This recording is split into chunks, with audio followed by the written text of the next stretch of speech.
Peter Bleksley, you know, an all too familiar story. As I was saying to Alex yesterday, I was no angel when I was a kid. I bet you weren't either. I used to have a few fights, as kids do. We'd have a fight and then next day we'd be best of friends again. The trouble now is these kids have got weapons, they've got knives, they've got guns, and this is what happens. This is a tragic story. It really is a deeply, deeply tragic story. And once again, we find ourselves talking about the mindset of people that say, as they leave the front door, I've got my keys, I've got my phone, where's my knife? Oh. This is increasingly happening. And of course, I sat in this very seat on the 28th of December when there had been 20 teenagers murdered. And I said, so that's not the yearly total, let's wait and see before the end of the year. And in the following 3 days, 2 more have died. It is utterly unacceptable. Something seriously has to be done. The time for talk is over. The time for action is now, because Harry's family will simply never get over this, never. They may learn to deal with it with the passage of time, but they will never get over it. And I've been in bedrooms that have been kept for years as shrines to lost children and shared or witnessed the grief of parents. And yet again, we're saying tragically the same again. Yeah, lessons will be learned and all that, but they won't be. You served in the police force an incredibly long time. What has changed? Has there been a huge, well, we know statistically there's a huge uptick in knife crime, but what is happening with young people carrying knives? Why are they doing it? Why do they persist in doing it? Why can't we get on top of the issue? Academics and others will tell you there are a raft of reasons: absent parenting, lack of discipline within schools, possibly a lack of opportunity in terms of youth clubs and the such like. And there are many other causes that are put forward by far more learned people than me. What is clear is that there is a knife culture, knife crime, knife culture, and somehow it needs to be addressed. Quite what it's going to take to stop this, I'm not overly sure, but one thing that could be done is robust policing. And to clowns like Sadiq Khan, who vowed to reduce stop and search, I say, just ignore him because he's wrong. While stop and search might upset some, it saves the lives of others. And one life saved is worth a few upset souls. If we look at this Primrose Hill, they used to have their own firework display there. I know this because I live near there. And they actually closed it down because there was too many crowd problems.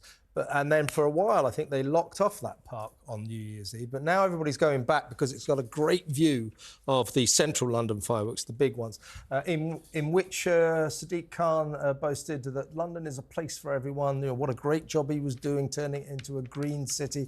What he's done is turn this into a city for everyone not to be safe in. The mayor and the police need to get together and do something about this. As you say, let's start with stop and search. The mayor is the Metropolitan Police's Police and Crime Commissioner. It's part of his role as Mayor of London. He simply should be fulfilling that role. And of course, we need to look at the mayor. And yes, I understand there are other issues at play here, but how long can this go on? This investigation will have a long way to run, quite clearly.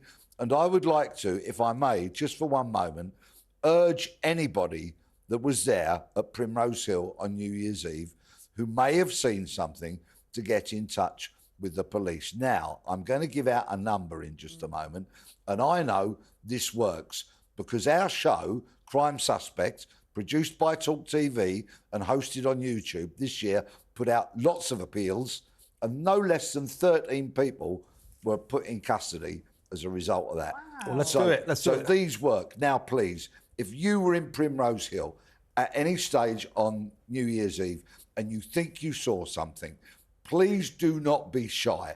Call the Met Police on 101. I urge you to be patient, please. Call them on 101, and the reference that you need to mention is CAD, C-A-D, that's Computer Aided Dispatch.